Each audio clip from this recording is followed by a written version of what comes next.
All right, let's do one that has everything with it. F of x equals x cubed plus 2x squared minus 5x minus 6. Now, your constant is 6 and your leading coefficient is going to be 1. So your factors here are 1 and 6 and 2 and 3, and here is just 1. So you're dividing everything over 1, so your possible rational zeros are going to be plus or minus 1, plus or minus 6, plus or minus 2, and plus or minus 3. Okay? That is just from dividing. Now, to tell me which ones actually work, you're going to use synthetic division. And understand when you use synthetic, it can be positive or negative, okay? You're just going to have to randomly choose. There's no right or wrong way. You could possibly have to work this problem 8 times before you get the right answer. I chose 1 first. Then you have 1, 2, negative 5, and negative 6. Bring down your 1. 1 times 1 is 1. 2 plus 1 is 3. 1 times 3 is 3. Negative 5 and 3 is negative 2. And 1 times negative 2 is negative 2. And this is negative 8. Now, when you do synthetic, this is your remainder, your number, your x, and your x squared. You start with your remainder and you go to the left. And when you go to the left, you go descending order. Okay? So when you, ascending really, because when you look at it, you're going to have x squared, x, and if it were an x cubed, it would be 3, 2, 1, 0. Okay?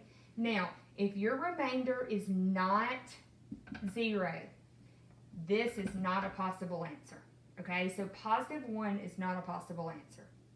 Now, I just randomly chose 2.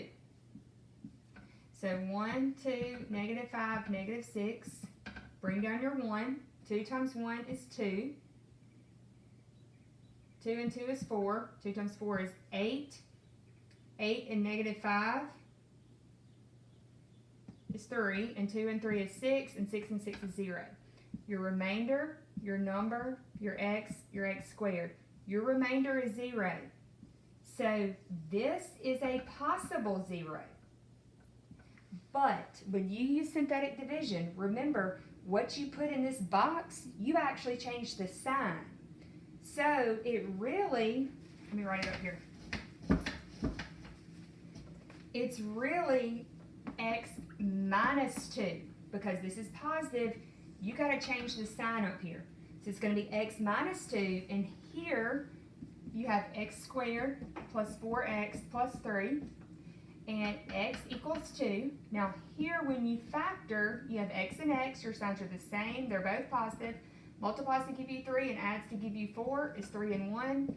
So x equals negative 3 and x equals negative 1. So your solution set is going to be negative 3, negative 1, and 2. Okay? Just remember, you're going to have to test each possible 0. That's why they're called possible zeros, to see which one works. And once you see which one works, the only way you know is if your remainder is 0. And I would never use long division. It takes too long. Okay? The only reason you're going to use long division is when you actually are told to use it. Okay? Now, this Descartes' rule of signs.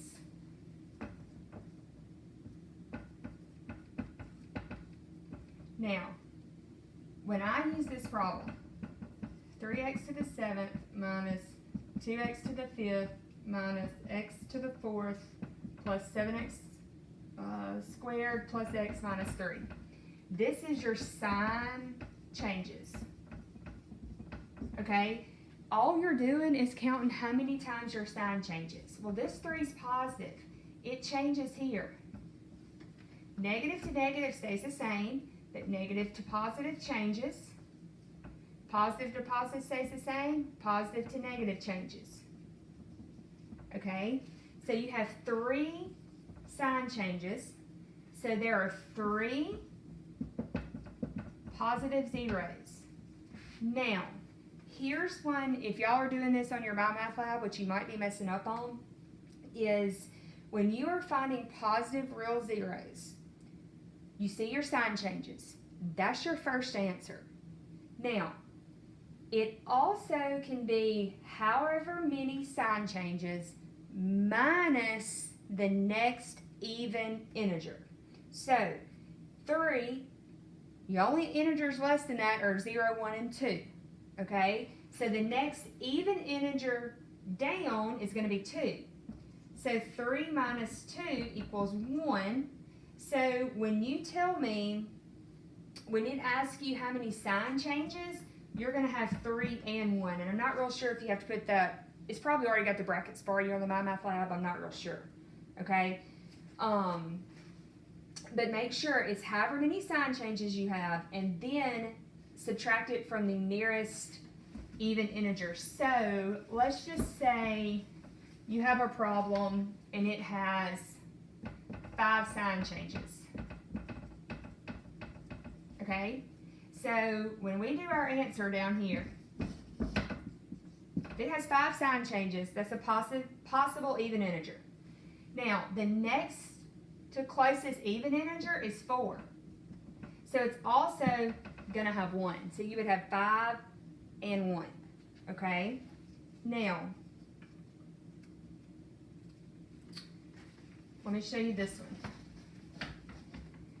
If I have 4x to the 5th plus 2x to the 4th minus 3x squared plus x plus 5.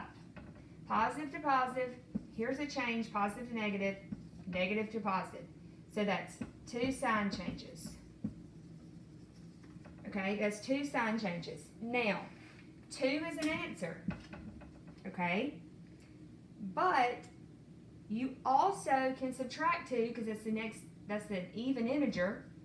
2 minus 2 is 0, so it's going to be 2 and 0. Okay? If you just have 1 sign change, you're only going to have 1 positive real 0. There's no even number to subtract from that. So the only one that probably is not going to have 2 answers is going to be 1. Okay? Now, let's see. I've got one more example to show you, okay? Now, it says to find the positive and negative zeros. Positive is your sign changes. And you'll see this on all those notes I text you today. So if you have f of x equals x cubed plus 2x squared plus 5x plus 4. Positive, positive, positive, positive, positive. Okay? There is no sign change. So there is no possible real 0 that's positive. No possible positive real 0. There's no sign changes. Okay? So, to find the negative, you're going to plug in negative x for x first, okay? Then you do your sign change rule. So if you plug in negative x, you're going to have negative x cubed plus 2 times negative x squared plus 5 times negative x plus 4. This gives you negative x cubed plus 2x squared minus 5x plus 4. So now you're going to look at your sign changes. Negative to positive is a sign change. Positive to negative is a sign change. Negative to positive is a sign change. So here you have 3 sign changes. So, and what I wrote in your notes, it says, so either it's equal to the sign changes, which is 3. You know I can't make those wigglies. Okay, so there's no positive. The negative sign is either equal to the sign changes, which is 3 sign changes, or less than this number by an even integer. The even integer less than 3 is 2, so 3 minus 2 is 1. So your answers are going to be either 3 or 1. Okay, now I think that's all you should have on your MyMathLab in section 3.4. And if you have any questions after this, feel free to FaceTime me. I can get the board and FaceTime you together. Or if we need to have another Zoom session tonight, just, 5 or 6 of y'all just tell me what time and I'll get on there and I'll work anything you need me to work, okay? And give me a little while and I'll have 3.5 uploaded for you too.